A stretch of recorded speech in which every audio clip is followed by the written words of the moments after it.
dinasti politik itu sangat mengganggu kalau terjadi dilakukan oleh pejabat publik. Dan Jokowi menormalisasi hal itu. Jadi endingnya sekarang apa yang harus kita lakukan? Kita harus mengkritisi itu, melawan, bersuara, dan menyadarkan rakyat agar memberikan penghukuman kepada orang-orang yang membangun dinasti politik dengan cara apa? Dengan tidak memilih mereka.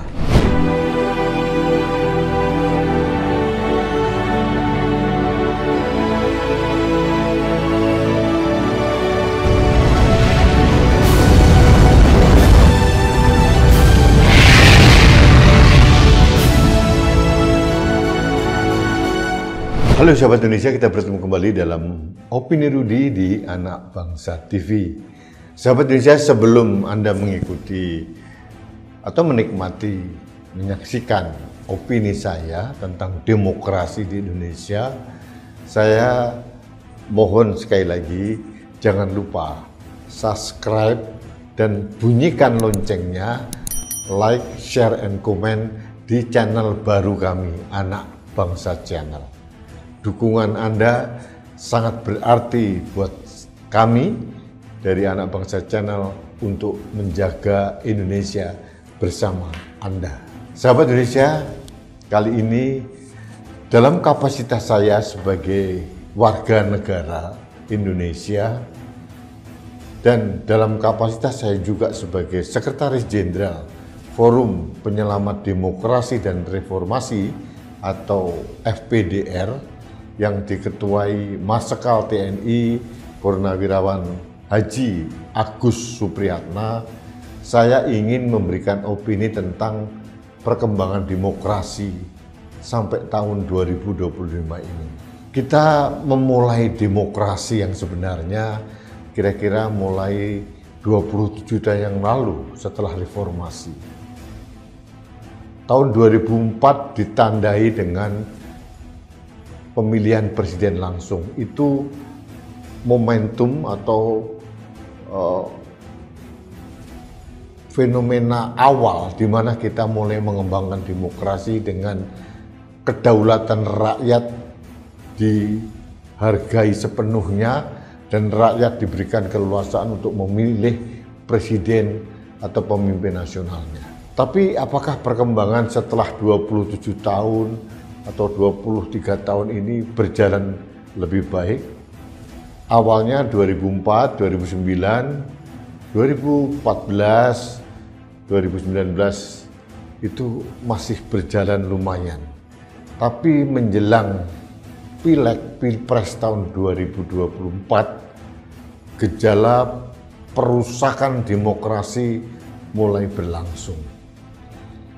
Itu ditandai dengan keinginan atau ambisi yang berlebihan dari Presiden ke-7 waktu itu, Joko Widodo, untuk melanggengkan kekuasaannya dengan 3 periode gagal total, ditolak oleh rakyat. Untuk memperpanjang 2 tahun, ditolak juga oleh rakyat dan partainya. Lalu ada manuver baru. Seorang Jokowi ingin menempatkan dirinya menjadi kingmaker. Kalau menjadi kingmaker biasa dalam demokrasi itu wajar-wajar saja. Tapi manakala dia memaksakan menjadi kingmaker dan untuk mendorong anaknya dengan berbagai cara, dengan mengakali konstitusi, kemudian merusak hukum, itu yang menjadi masalah. Putusan MK tahun 2023 itu adalah lonceng alarm kematian bagi demokrasi waktu itu. Kita terkunci dengan aturan bahwa keputusan MK final and binding, tapi kita tidak bisa memaafkan kong kali kong manuver bagaimana intervensi kepada MK waktu itu. Akhirnya Jokowi berhasil menyiapkan karpet merah golden ticket buat anaknya Gibran.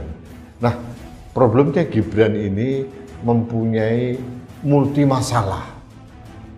Masalah awal adalah dia lahir dari akal-akalan konstitusi, lahir dari keputusan yang cacat etika dan moral, sehingga dia disebut sebagai anak haram konstitusi. Yang kedua, dia lahir dari politik dinasti. Politik dinasti ini adalah salah satu elemen yang sangat destruktif bagi demokrasi. Dan yang ketiga, ada masalah lagi. Dia tidak mempunyai kompetensi. Dan keempat, sudah pasti kita bisa meributkan tentang akun Fufufafa dan banyak hal. Nah, kali ini saya akan membahas tentang rusaknya demokrasi di Indonesia karena dinasti politik. Harus kita akui dinasti politik sudah ada sejak dulu. Pada saat Orde Baru juga sudah ada. Di awal reformasi kita memulai demokrasi juga sudah ada, tapi di level-level daerah. Ada di Sulawesi Selatan, di Banten, di Jawa Timur, dan di berbagai tempat-tempat yang lain. Apa modusnya politik dinasti waktu itu? Kalau dirinya menjadi bupati, supaya langgeng kekuasaannya karena dia sudah tidak boleh menjabat lebih dari 2 periode, yang dicalonkan istrinya. Kalau tidak anaknya atau adiknya. Ada modus lain, dia jadi pejabat, anaknya didorong jadi anggota DPR. Entah pusat, entah di daerahnya, dan sebagainya. Kalau dia jadi gubernur, anaknya jadikan bupati di satu tempat yang lain. Itu modus yang terjadi di seluruh Indonesia pada waktu itu. Kita melawan perusakan-perusakan demokrasi tingkat lokal ini. Tapi manakala ada putusan MK nomor 90 tahun 2023 dan akhirnya Gibran itu lahir dari dinasti politik, inilah awal titik momentum perusakan demokrasi melalui dinasti politik dinormalisasi oleh Jokowi di level nasional. Sebelumnya, seharusnya kita harus fair juga. Sebelumnya memang sudah ada gejala-gejala itu sebelum Gibran dicalonkan jadi wakil presiden.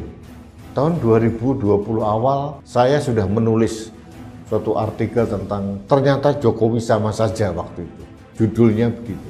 Karena saya menolak pencalonan anak Jokowi menjadi wali kota Solo dan menantunya jadi wali kota Medan.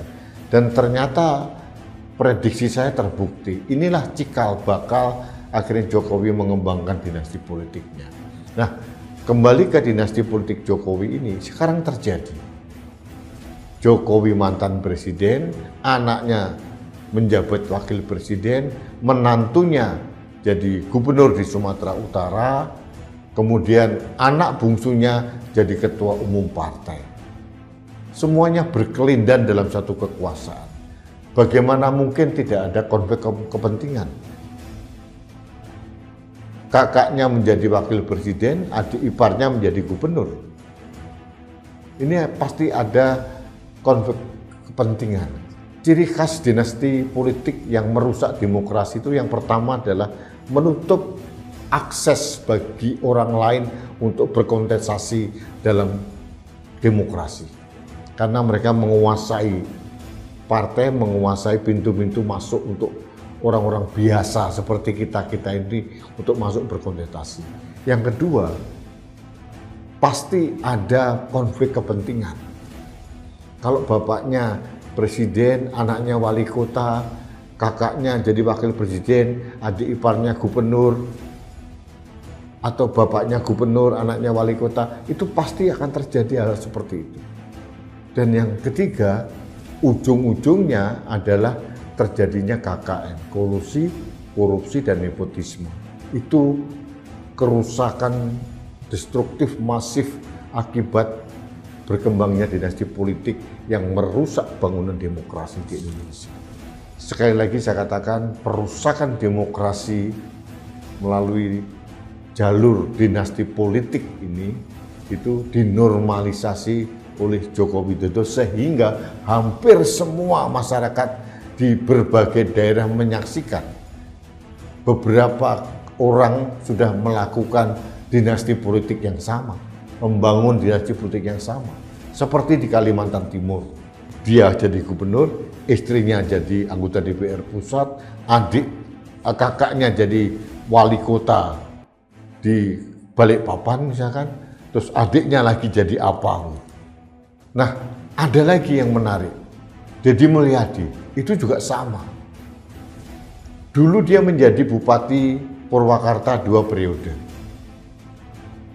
Untuk melanggengkan kekuasaannya, setelah dia selesai, yang dicalonkan, yang didorong adalah istrinya, Ibu Ane kalau nggak salah, Bunda Ane. Meskipun akhirnya mereka bercerai tahun 2023, tapi waktu itu pada saat dicalonkan jadi bupati menggantikan Deddy Mulyadi, itu Ane masih menjadi istri Deddy Mulyadi. Nah sekarang Deddy Mulyadi juga melakukan dengan sama. Bayangkan bagaimana bisa tercipta check and balances. Bapaknya gubernur, anaknya anggota DPRD. Bagaimana legislatif bisa mengontrol eksekutif kalau hal terjadi? Ditambah lagi anaknya Deddy Mulyadi yang anggota DPRD itu menikah dengan wakil Bupati Garut, Putri Karlina, yang kebetulan anak petinggi kepolisian. Jadi ini kepentingan dan konflik kepentingan ini berkelindan dalam satu pusaran yang di situ-situ saja. Tidak akan terjadi apa. Bagaimana seorang anggota DPR provinsi bisa mengawasi jalannya pemerintahan di kabupaten kota kalau istrinya menjadi wakil bupati di suatu tempat? Bagaimana seorang anggota DPR harus mengawasi gubernur kalau gubernurnya ini bapaknya? Penyakit dinasti politik ini memang sudah lama terjadi. Awalnya terjadi di partai. Partai hampir semua dinasti politik. Di PDI Perjuangan otomatis ada, harus kita akui. Di Partai Nasdem terjadi. Di Perindo, Haritanu digantikan anaknya. Sama. Di Partai Demokrat sama. Susilo Bambang Yudhoyono menjadi ketua Majelis Tinggi, anaknya menjadi ketua umum Partai Demokrat. Sekarang AHY jadi Menko Infrastruktur, tapi adiknya jadi anggota DPR. Jadi semuanya berkelindan. Tapi saya tidak terlalu khawatir kalau dinasti politik itu terbangun di partai. Yang terjadi hanya partai itu tidak menumbuh kembangkan demokrasi internal mereka saja. Yang rusak, yang terganggu adalah internal partai itu sendiri.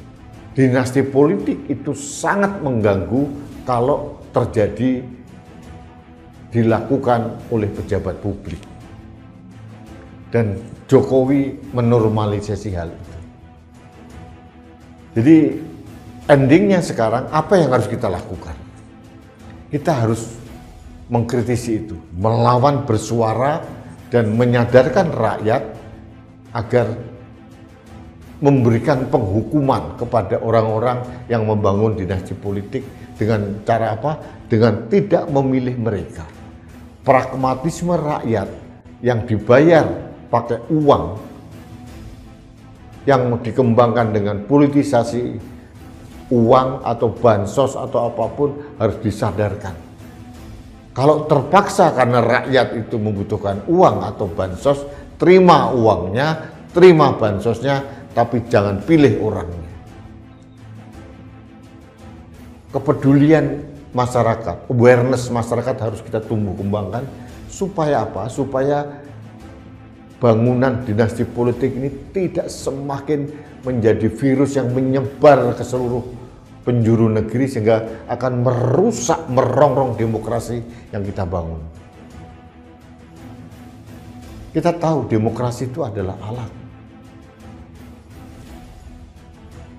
Tapi kalau alatnya sudah kita rusak, kita lumpuhkan dengan salah satunya dinasti politik, apakah alat itu berfungsi dengan baik? Kita mungkin sepakat bahwa demokrasi kita bukan demokrasi liberal. Kita mempunyai ciri khas demokrasi sendiri. Katakanlah demokrasi Pancasila atau demokrasi ala Indonesia. Ataupun apapun lah sebutannya. Tapi tetap harus demokrasi di mana titik tumpu tertinggi adalah kedaulatan rakyat. Ciri khas demokrasi adalah kesetaraan akses bagi rakyat untuk menentukan pemimpinnya dan rakyat bisa menjadi apapun dalam bangunan demokrasi itu sendiri. Kalau akses itu sudah ditutupi dengan elit-elit yang membangun dinasti politik, nah ini demokrasi akan cedera dengan sangat serius. Jadi kita tidak boleh diam, tidak boleh putus asa, kita melawan dengan cara konstitusional, kita melawan dengan cara demokratis, dengan cara apa? Dengan cara kita mulai mengkritisi orang-orang yang sedang membangun dinasti politik, kemudian kita mencegah dengan tidak memilih mereka lagi agar akses itu bisa terbuka lebar bagi siapapun untuk menjadi apapun di negeri ini. Kalau itu kita lakukan, insya Allah lambat laun, meskipun perlu waktu yang panjang, demokrasi yang kita impikan sebagai alat atau sarana untuk membangun dan menciptakan kesejahteraan rakyat itu akan terwujud dengan baik. Asal satu kuncinya, kepedulian kita bahwa kedaulatan tertinggi ada di tangan kita, rakyat Indonesia.